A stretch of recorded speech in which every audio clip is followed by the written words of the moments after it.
The sound of gunfire echoed through the dusty streets of Redemption Creek as Rebecca Dawson dove behind a water trough, her heart pounding in her chest. She hadn't expected her first day in this frontier town to end with bullets flying over her head. But then again, nothing in her life had gone according to plan lately. When the shooting stopped, she dared to peek over her makeshift shield, only to find herself staring into the most piercing blue eyes she'd ever seen, eyes that belonged to a tall, broad-shouldered cowboy with a smoking revolver in his hand and a dead outlaw at his feet. "Madam, you all right?" The stranger holstered his weapon and extended a gloved hand. "Name's Forrest Sullivan, town marshal." Rebecca ignored his outstretched hand, gathering her scattered belongings herself. "I didn't need your help, Marshal." The year was 1878, and Rebecca Dawson was determined to make her own way in the world, without the assistance of any man, especially not some ruggedly handsome lawman with a hero complex. "Begging your pardon," Forrest replied, tipping his hat back to reveal a face weathered by sun and hardship, yet undeniably handsome. "But that fella there was fixing to put a bullet in your back. I'd say you needed my help whether you want to admit it or not." Rebecca straightened her dusty traveling dress, fighting to keep her composure. At 23, she had already endured more than most women twice her age: the loss of her parents, a broken engagement to a man who only wanted her family's dwindling fortune, and now the long journey west to start anew. "I appreciate your intervention, Marshal, but I assure you I can take care of myself." She glanced at the dead man sprawled in the dirt. "Though I suppose I should thank you for your timely assistance." Forrest's mouth quirked into a half-smile. "That's a start. Now, might I ask what brings a lady like yourself to a rough-and-tumble place like Redemption Creek?" "My business is my own," she said curtly, retrieving her valise. "Now, if you'll excuse me, I need to find the schoolhouse. I'm the new teacher." Forrest's expression shifted from amusement to something resembling respect. "Schoolteacher, huh? Well, you're in luck. The school's just down the street, and I happen to be headed that way. I can find it myself." "No doubt you can, Miss Dawson, Rebecca Dawson, Miss Dawson," he nodded. "But seeing as I just saved your life, maybe you could tolerate my company for the short walk. This town ain't always friendly to newcomers, especially not after sundown." Rebecca hesitated. Her pride demanded she refuse, but her practical nature recognized the wisdom in his words. "Very well, Marshal Sullivan, lead the way." As they walked down the main street, Rebecca became acutely aware of the stares following them. Women peered from shop windows, and men paused their conversations to watch them pass. "You're causing quite a stir," Rebecca observed. Forrest chuckled. "Not me they're looking at. It's been a while since Redemption Creek had a new schoolteacher, especially one as—" He paused, seeming to search for the right word. "As what, Marshal?" Rebecca challenged, lifting an eyebrow. "As formidable as yourself," he finished with a grin. Despite her determination to remain aloof, Rebecca felt a smile tugging at her lips. "Formidable? Is that how men describe women these days when they're trying to be polite? Only the honest ones," Forrest replied, his eyes crinkling at the corners. "And I make it a point to be honest, Miss Dawson." They reached a modest wooden building with a small bell tower. A sign declaring Redemption Creek School hung above the entrance. "Here we are," Forrest announced. "School board had the place cleaned up for your arrival. Living quarters are in the back." Rebecca took in the simple structure. It wasn't much, but it was hers, a place to rebuild her life far from the whispers and pitying glances of Philadelphia society. "Thank you, Marshal. I can manage from here." Forrest nodded but made no move to leave.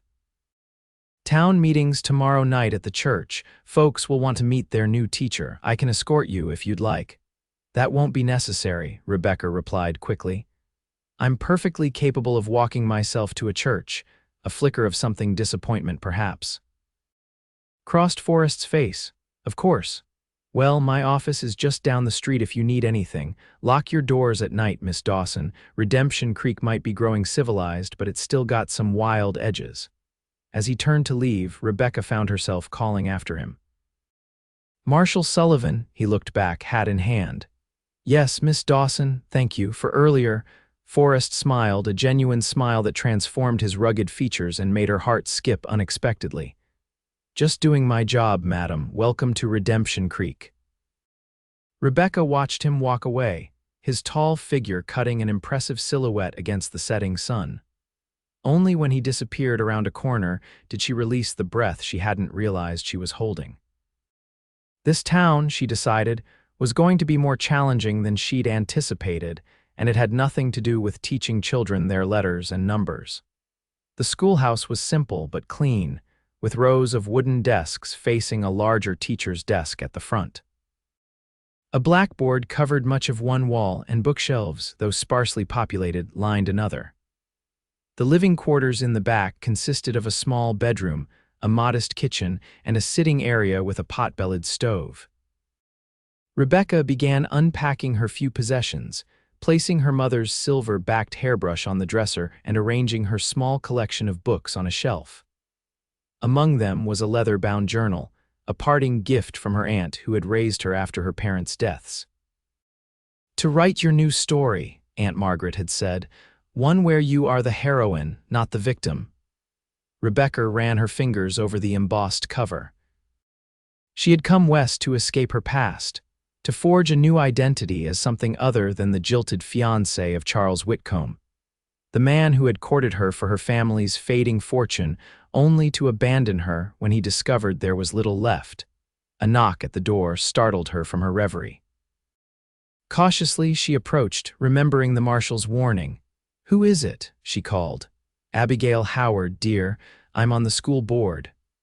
Rebecca opened the door to find a plump, middle-aged woman with kind eyes and a basket over her arm.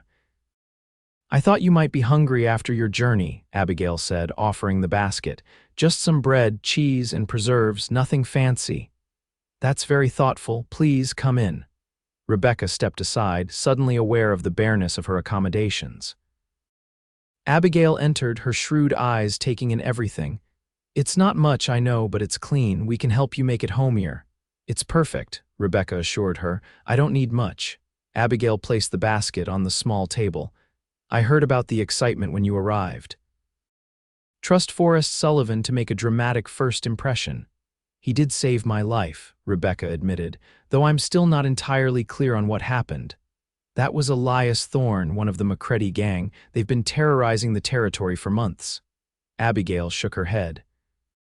"Forrest has been hunting them down one by one. You're lucky he was there," Rebecca frowned. "Yes, so he reminded me." Abigail laughed.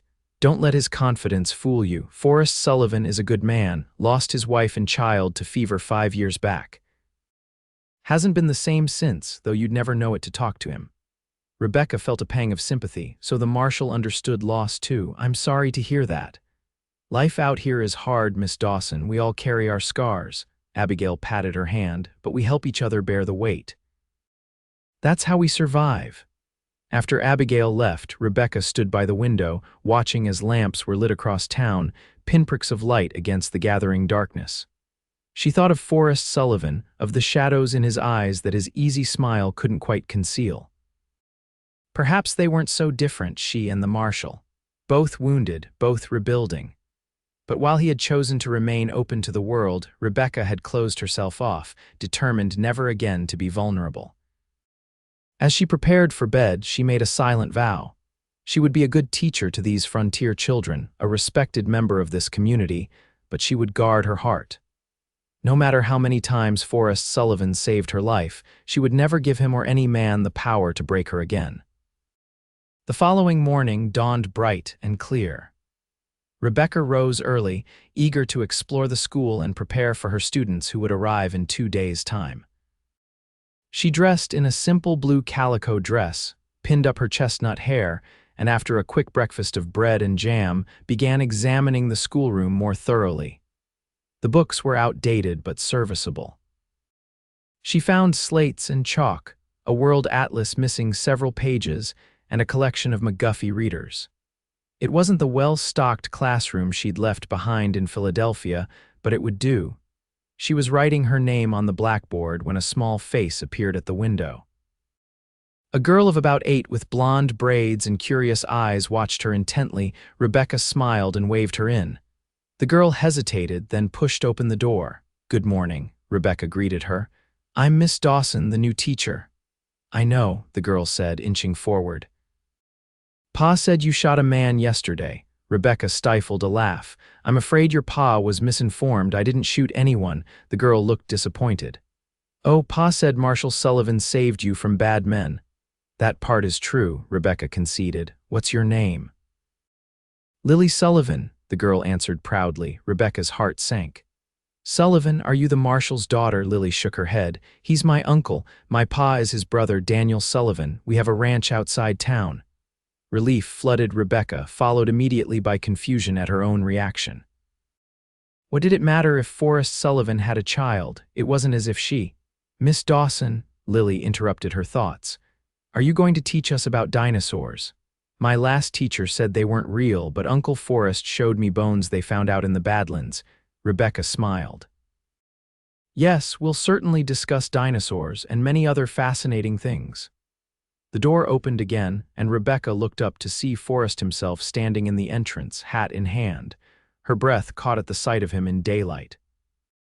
Without the chaos of gunfire and the shock of her arrival, she could fully appreciate his tall, lean frame and the subtle strength in his stance. "Uncle Forrest," Lily ran to him, and he scooped her up effortlessly. "What are you doing here, troublemaker?" he asked, his voice warm with affection. "Bothering Miss Dawson already?" "I was just meeting my new teacher," Lily protested. Forrest set her down gently. "Well, why don't you run along to the general store? Your pa's waiting." He handed her a coin.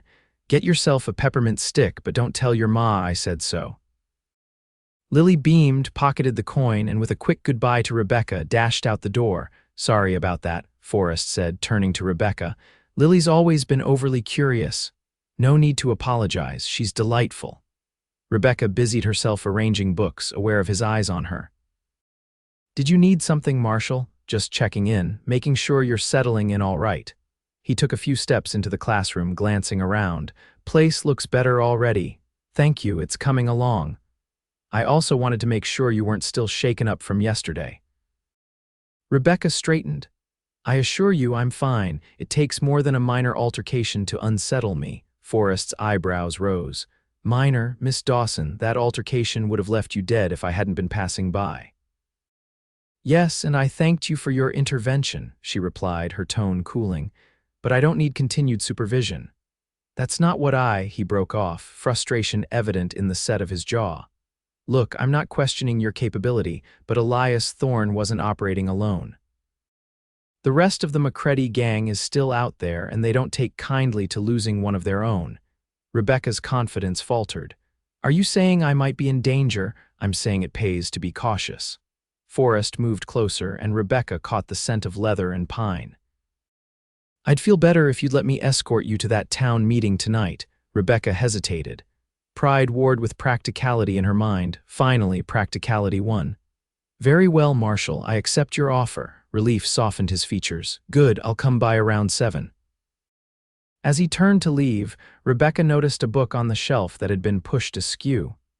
She reached for it, a collection of Shakespeare's sonnets, and found a dried wildflower pressed between its pages.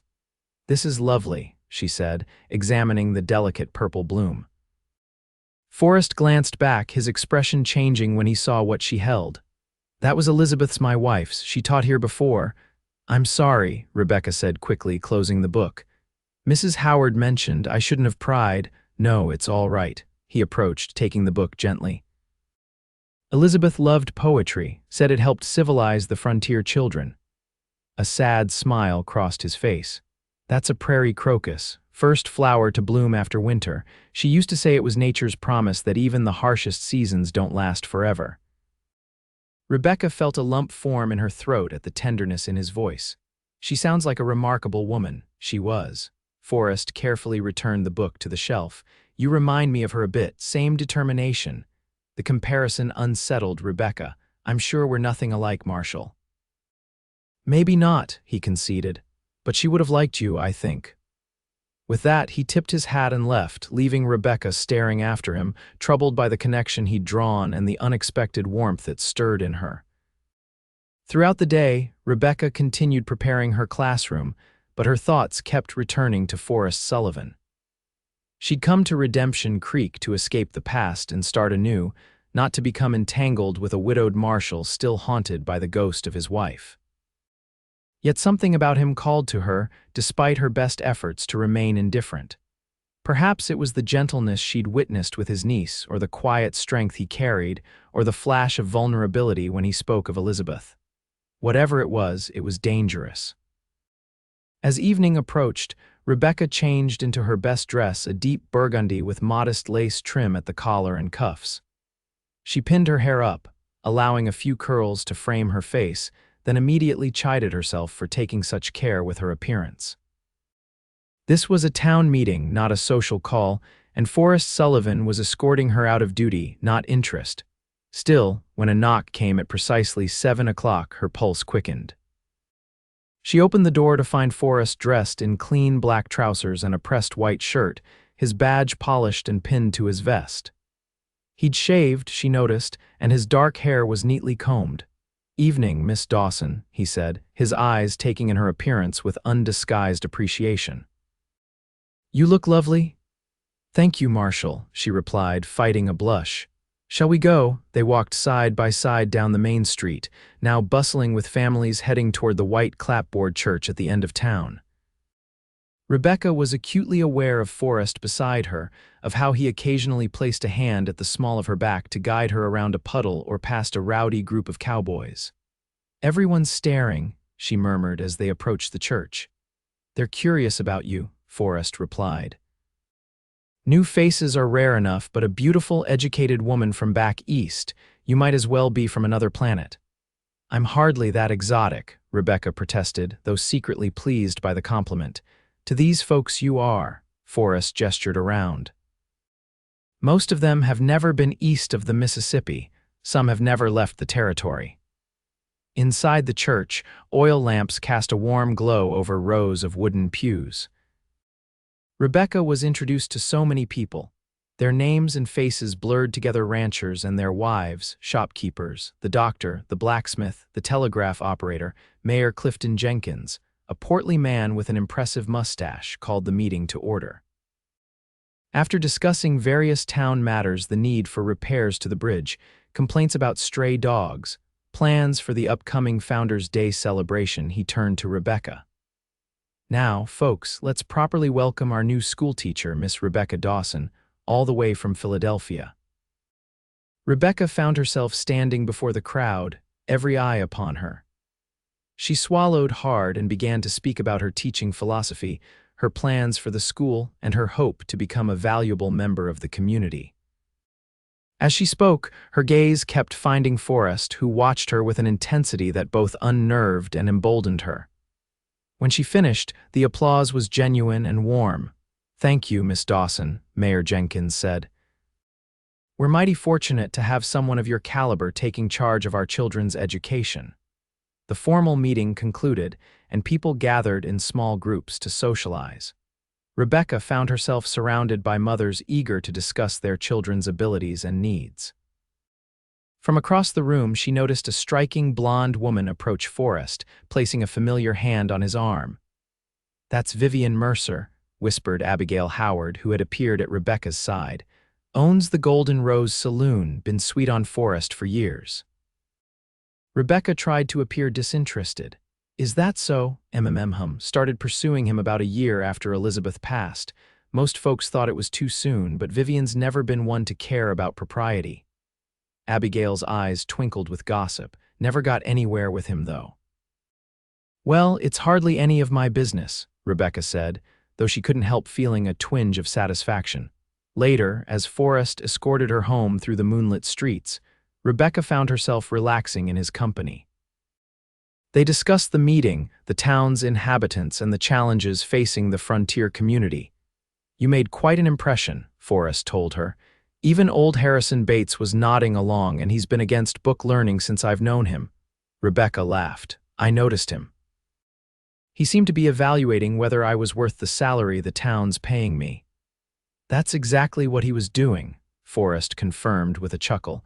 "But you won him over when you talked about teaching practical skills alongside academics." They reached the schoolhouse and Rebecca hesitated at the door. "Would you like to come in for coffee?" The invitation surprised them both. Forrest's eyes widened slightly and Rebecca immediately regretted her impulsiveness. "I mean, I'd like that," he said quickly, "if you're sure." Inside, Rebecca busied herself with the coffee pot while Forrest removed his hat and took a seat at her small table. The domesticity of the scene was not lost on her, and she worked to calm her nerves. "I noticed you speaking with Miss Mercer," she said casually as she set the coffee to boil. "She seems confident," Forrest grimaced. "Vivian's an old friend, though she sometimes wishes for more." "And you don't?" The question was out before Rebecca could stop herself. Forrest studied her for a long moment. "No, Vivian's not. She's not what I'm looking for." "And what are you looking for, Marshal Sullivan?" Rebecca asked, her voice softer than she'd intended. The air between them seemed to thicken.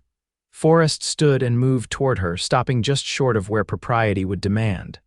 "Someone real," he said finally. "Someone who sees the world clearly but hasn't let it harden her. Someone who," he broke off, then added more quietly, "someone like you, Miss Dawson." Rebecca's heart hammered in her chest. "You don't know me. I'd like to." His hand reached out, hovering near her cheek but not touching. "If you'd let me." Rebecca stepped back, the coffee pot forgotten. "I came here to teach, Marshal Sullivan, not to," she gestured vaguely between them. "I'm not interested in any romantic entanglements." Disappointment clouded his features, but he nodded. "I understand." "I apologize if I've made you uncomfortable." "You haven't," she assured him quickly. "I just think it's best if we maintain a professional relationship for the sake of the town and my position." Forrest accepted this with grace. "Of course, friends then," Rebecca smiled, relieved. "Friends." They drank their coffee and spoke of safer topics: the school's needs, the approaching winter, the history of the town. When Forrest finally took his leave, Rebecca felt both relieved and oddly disappointed. Standing by the window, she watched his tall figure disappear down the darkened street. She told herself she'd done the right thing, setting boundaries, protecting herself. Yet as she prepared for bed, she couldn't shake the memory of his words, "someone like you," or the look in his eyes when he'd said them. The next day, Rebecca threw herself into final preparations for her students' arrival. She organized books, cleaned slates, and planned her first week of lessons. Around noon, a knock at the door revealed Daniel Sullivan, Forrest's brother, with his daughter Lily. "Hope we're not interrupting," Daniel said. He was broader than Forrest, with the same dark hair but friendlier eyes. "Lily wouldn't stop talking about meeting you yesterday, and my wife thought you might appreciate some home-cooked food." He offered a basket covered with a checkered cloth. The delicious aroma of freshly baked bread and stew made Rebecca's stomach rumble. "That's incredibly kind," she said, accepting the basket. "Please thank your wife for me." "Why don't you come thank her yourself?" Daniel suggested. "We're having a small gathering at our ranch this Sunday after church. Nothing fancy, just family and a few friends. We'd be honored if you'd join us." "Please say yes, Miss Dawson," Lily pleaded.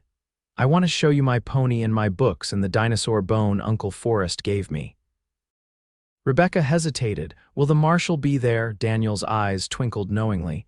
"My brother, of course, he's family." "I see." Rebecca considered declining but couldn't bear to disappoint Lily's expectant face. "Well, I would hate to miss seeing that dinosaur bone. Thank you for the invitation."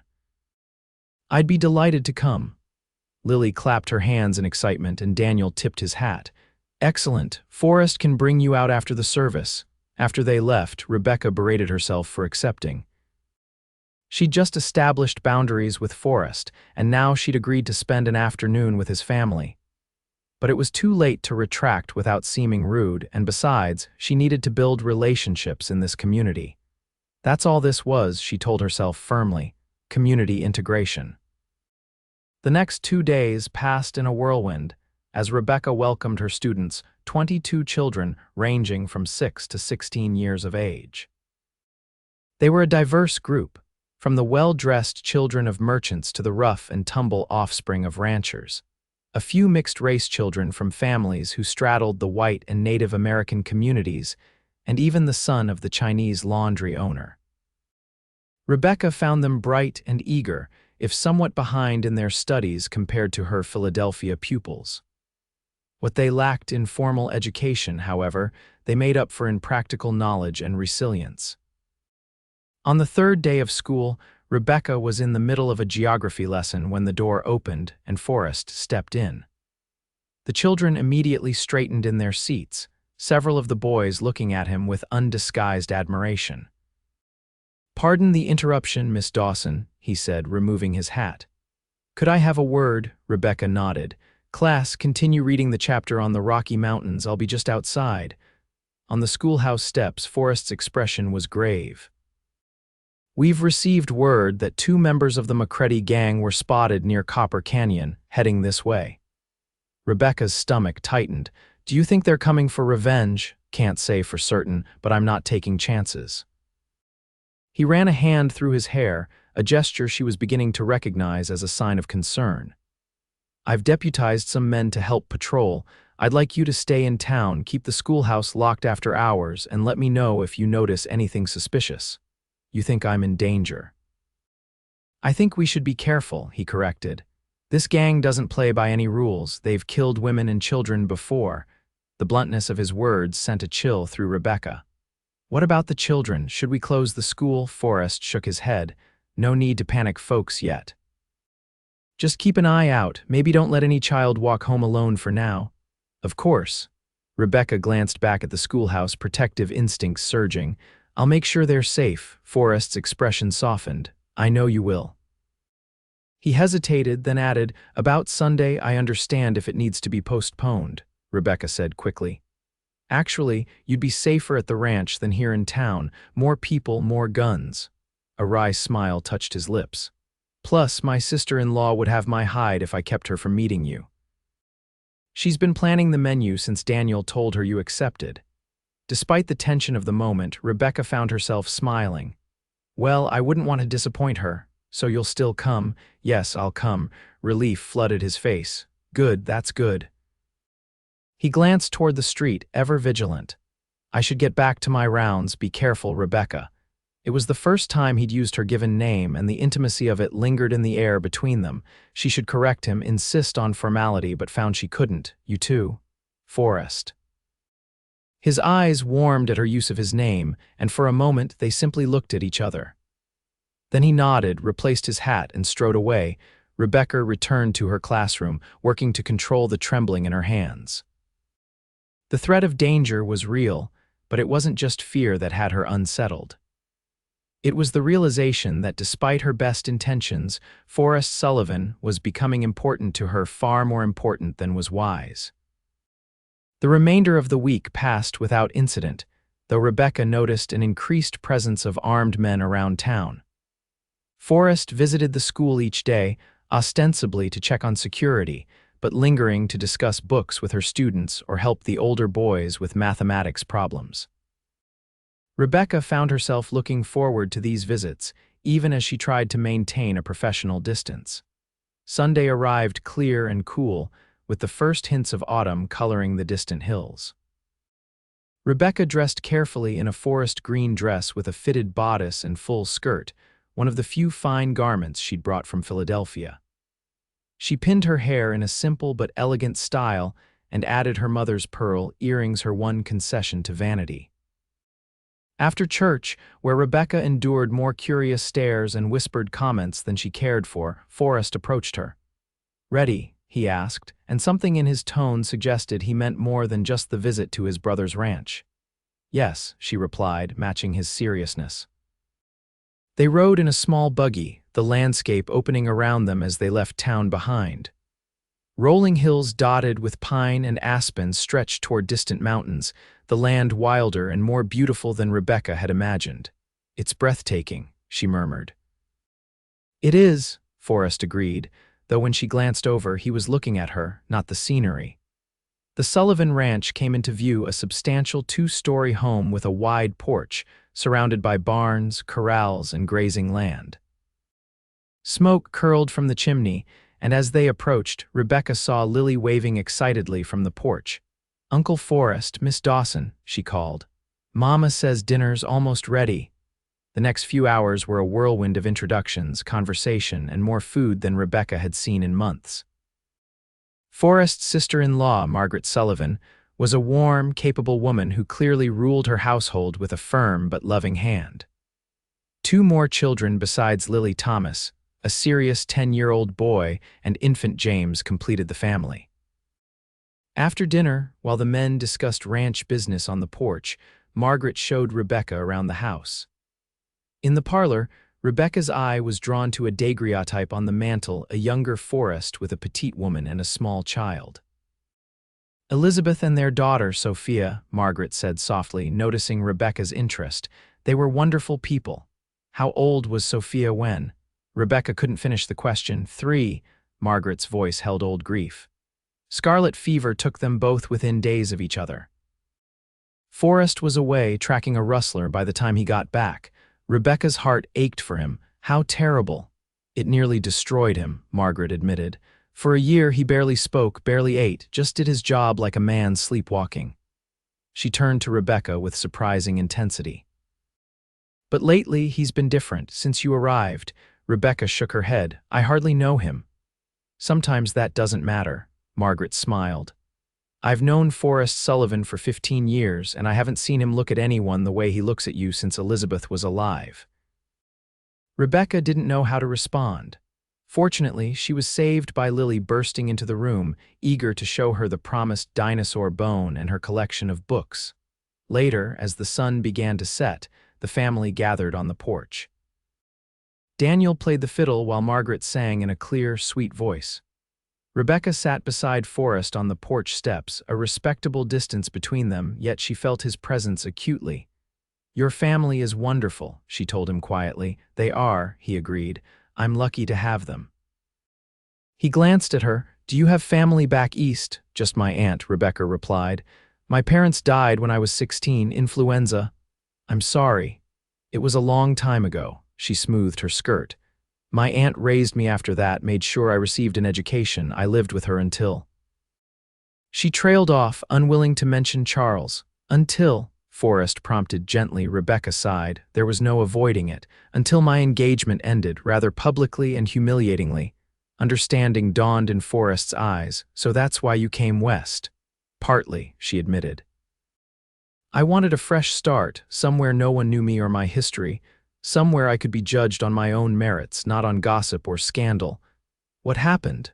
When she hesitated, he added, if you don't mind telling me. Rebecca had never shared the full story with anyone in Redemption Creek, but sitting there in the gathering twilight, Forrest's steady presence beside her, she found herself wanting to unburden herself. His name was Charles Whitcomb. We were engaged for 8 months. My family had some standing in Philadelphia society, and though our fortune had diminished over the years, the name still carried weight. Charles came from new money banking. She paused, collecting her thoughts. I thought he loved me. I was naive. He didn't love you. Forrest's voice had hardened.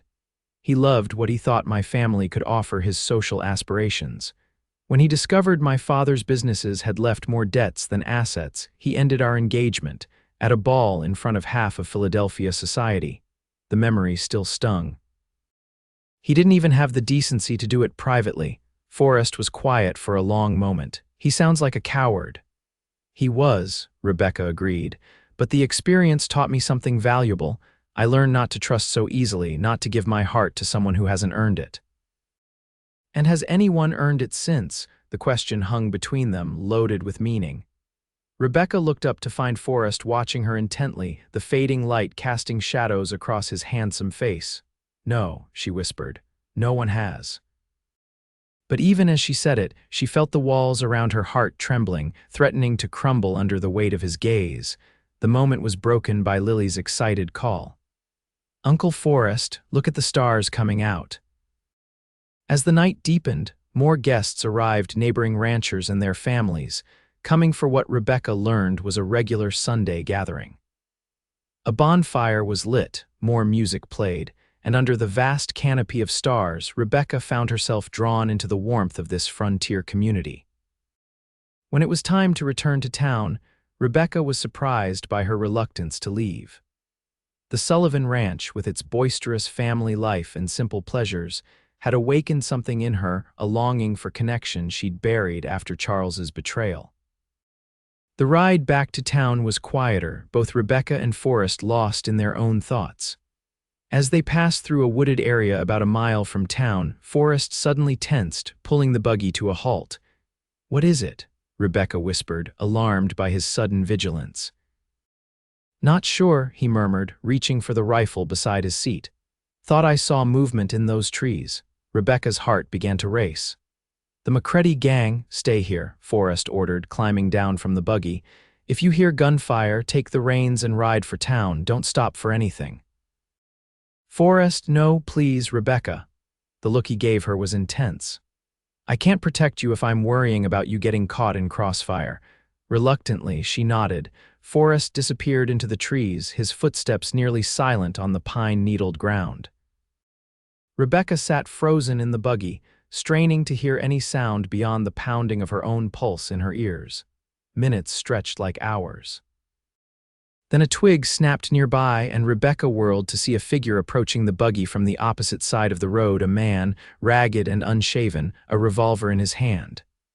"Well, well," he drawled. "What do we have here? The schoolteacher all alone."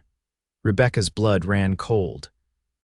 She recognized him from wanted posters in Forrest's office. Silas McCready himself, leader of the notorious gang.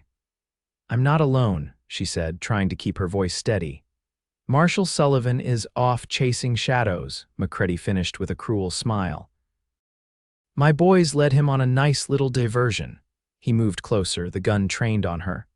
"Now you're coming with me, a little insurance policy in case the marshal gets any ideas about following us." Rebecca's mind raced. The reins were in her hands, but McCready was too close. She'd never outrun a bullet.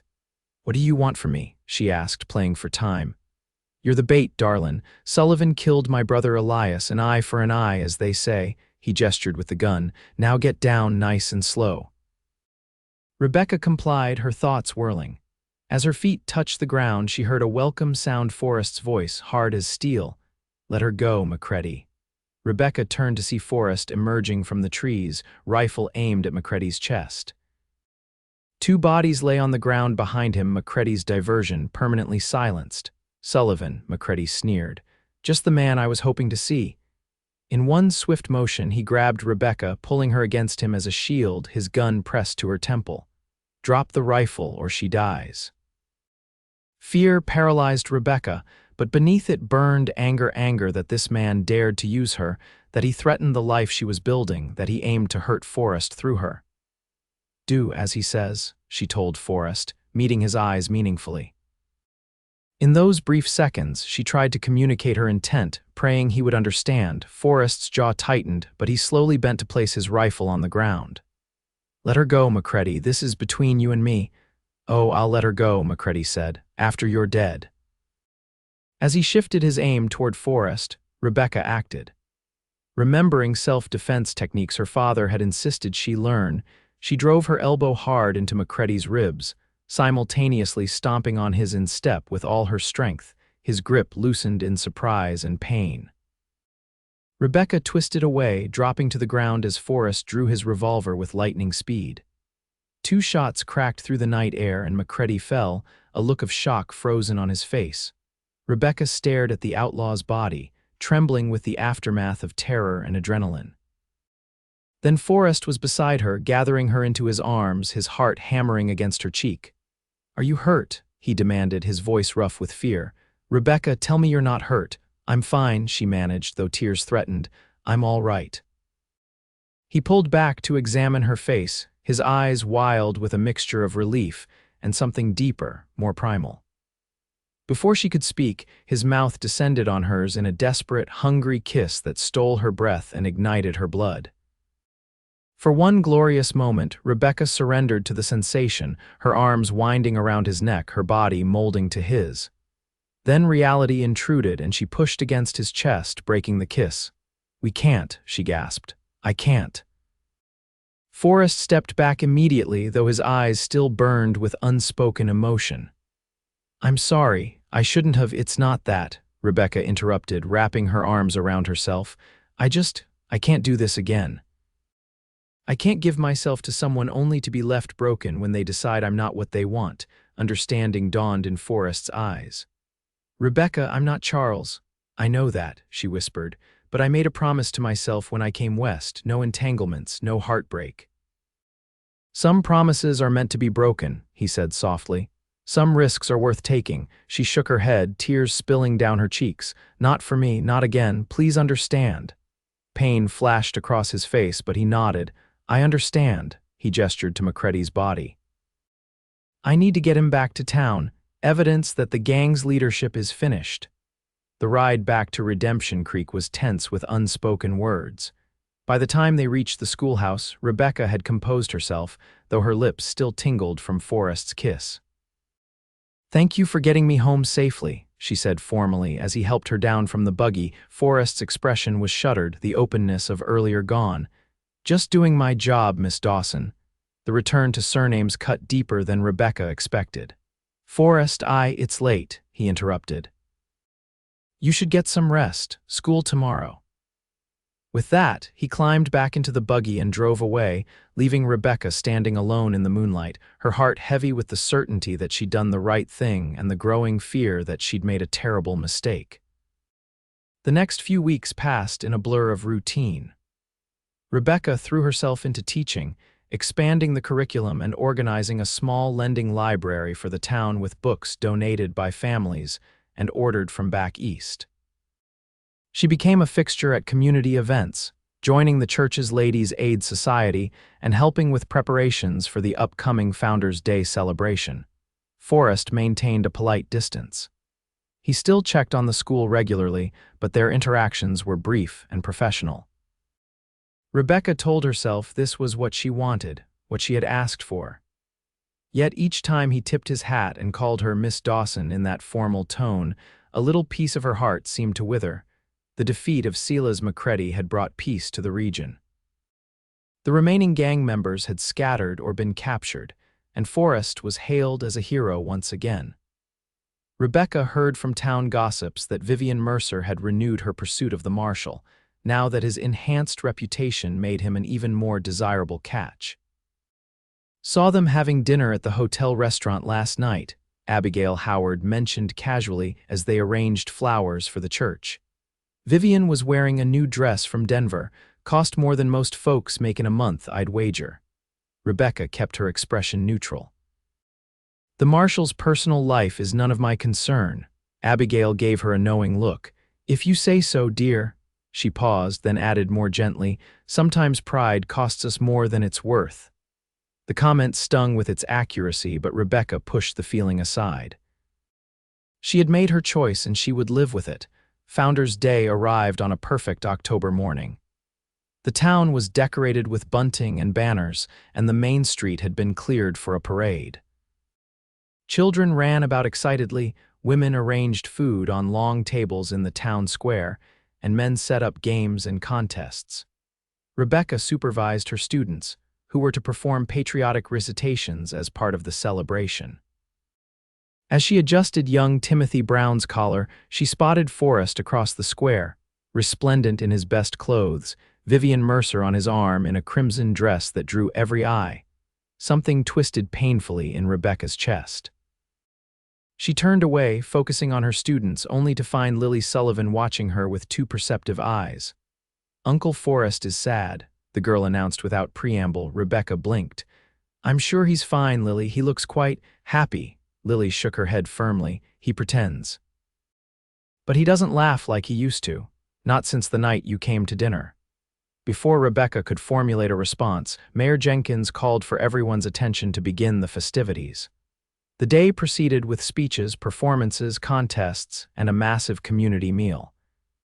Rebecca kept busy, avoiding any situation that might put her in direct contact with Forrest and Vivian. As evening approached, lanterns were lit around the square and a band set up for dancing. Rebecca was helping to serve apple cider when Daniel Sullivan approached her. Miss Dawson, he greeted her warmly, my wife sent me to insist you join us for the dancing. Rebecca smiled but shook her head. Thank you, but I should help with the children. Many of them will be staying for the fireworks. Daniel's expression grew serious. "Rebecca, may I call you Rebecca?" At her nod, he continued, "My brother is the most stubborn man I know, except perhaps for yourself. He respects your wishes, even though it's killing him." "Mr. Sullivan, Daniel, please." He held up a hand. "I'm not trying to interfere. But I've seen my brother lose love once before, and it nearly destroyed him. I don't want to watch it happen again." He glanced across the square, where Forrest stood talking with several townsmen, Vivian still at his side. He's not interested in Vivian, no matter what it looks like. He's been helping her with legal matters regarding her saloon. That's all. Hope fluttered in Rebecca's chest, but she tamped it down. "Even so, I made my position clear. I'm not looking for romance." "Maybe not," Daniel conceded, "but life has a way of finding us whether we're looking or not." He tipped his hat. "Think about it." As night fell, the dancing began in earnest. Rebecca watched from the sidelines, surrounded by her students who alternated between excitement over the upcoming fireworks and yawns as the hour grew late. "Miss Dawson," a familiar voice said beside her. "May I have this dance?" Forrest stood there, hat in hand, his expression unreadable. Vivian was nowhere to be seen. Rebecca glanced at her students. "The children are fine," Abigail Howard interrupted, seemingly appearing from nowhere. "I'll watch them go dance." Left with no graceful way to refuse, Rebecca placed her hand in Forrest's outstretched palm. He led her to the edge of the dancing area, one hand settling at her waist as they began to move to the music. "You've been avoiding me," he said quietly. "No more than you've been avoiding me," she countered. A faint smile touched his lips. "Fair enough." They danced in silence for a moment, the music weaving around them, the stars bright overhead. "I miss you," Forrest said suddenly. "I miss talking with you. I miss seeing your smile when I walk into the schoolroom." Rebecca's heart quickened. "Forrest, let me finish, please." His hold on her tightened slightly. "I know you're afraid, I understand why, but I'm not Charles Whitcomb. I don't care about social standing or money or any of that Eastern nonsense. I care about you, your mind, your spirit, your courage." Rebecca felt tears threatening. "I can't what? Can't risk being hurt again. None of us can promise never to hurt each other, Rebecca.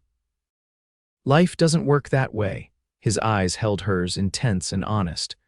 "All I can promise is that I would never intentionally cause you pain, that I would cherish every day with you, he broke off, swallowing hard, "that I love you." The words hung between them, momentous and terrifying.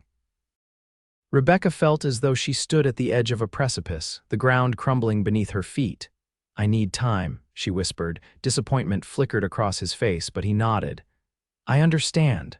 The music ended and Forrest released her, stepping back with a formal bow. "Thank you for the dance, Miss Dawson."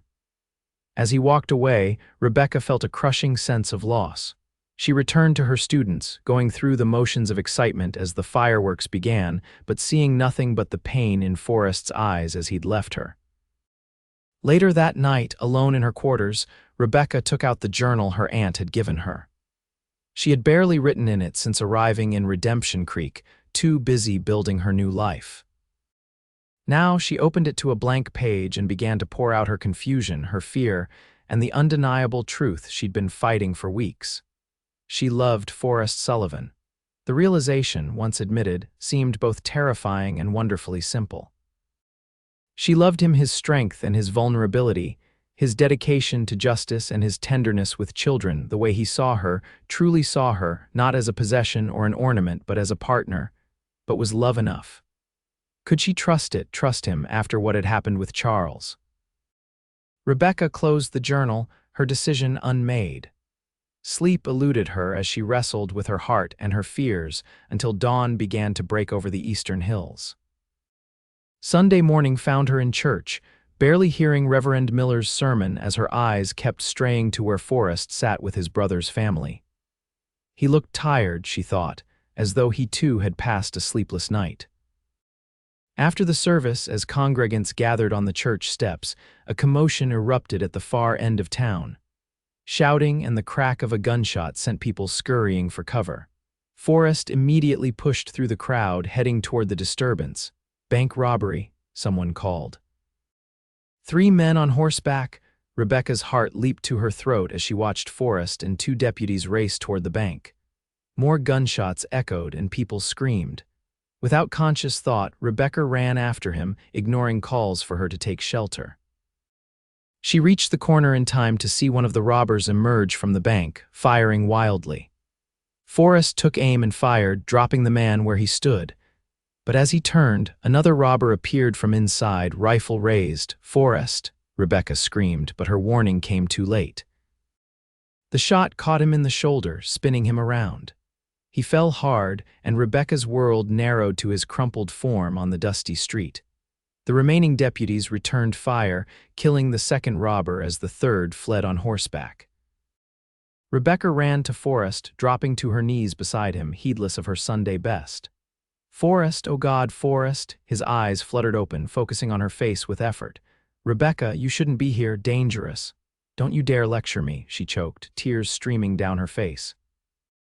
"Not when you're bleeding in the street." A weak smile touched his lips. "Just a scratch." The town doctor pushed through the gathering crowd, kneeling beside them. "Let me see, Marshal." Rebecca reluctantly moved aside, allowing the doctor to examine the wound. "How bad is it?" "Missed the vital areas," the doctor said after a tense moment. "But he's lost blood and the bullet needs to come out. Let's get him to my office." Several men carefully lifted Forrest, carrying him to the doctor's house at the end of the street. Rebecca followed, her heart in her throat, prayers tumbling from her lips.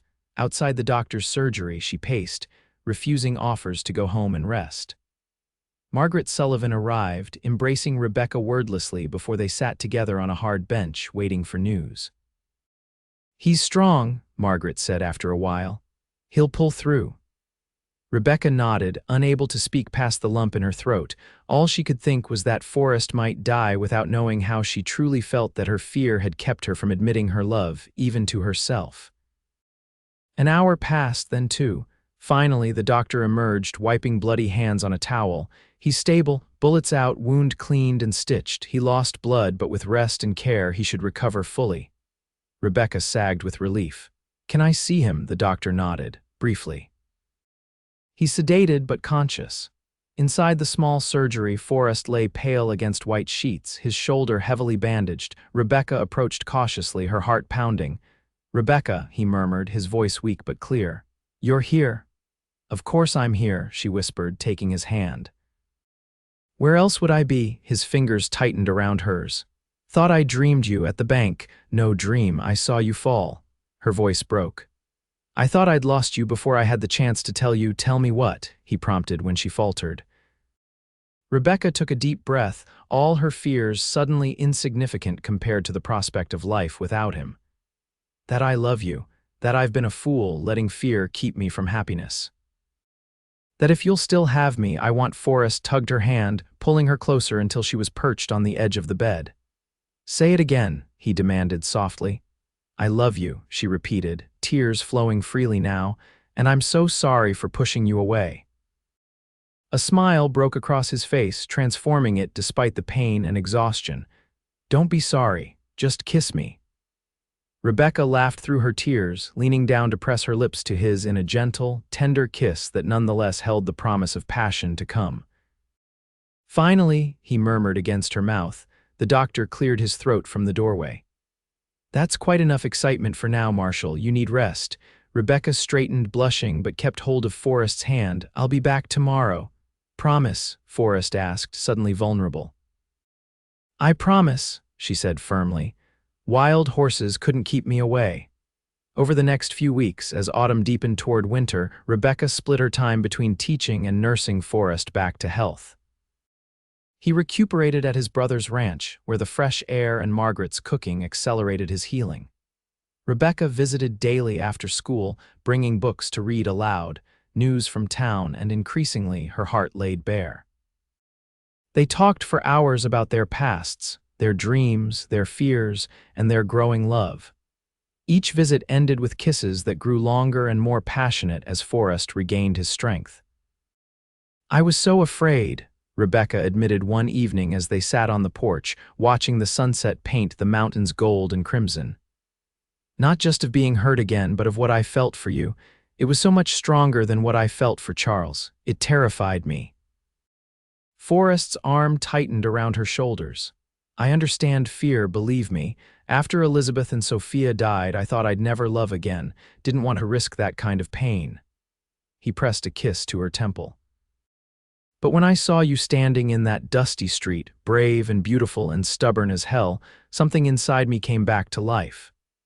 And when I saw you fall at the bank, Rebecca said softly, I realized that protecting myself from pain meant giving up joy too. That losing you without ever having truly been with you would be the greatest regret of my life. Forrest turned to face her, his expression serious. I don't want you to have regrets, Rebecca, not ever. He took her hand, his thumb brushing over her knuckles. Which is why I'm asking you to marry me. Rebecca's breath caught. Forrest, I know it's soon, he rushed on. And I know you came west to be independent, to build your own life. I don't want to take that from you.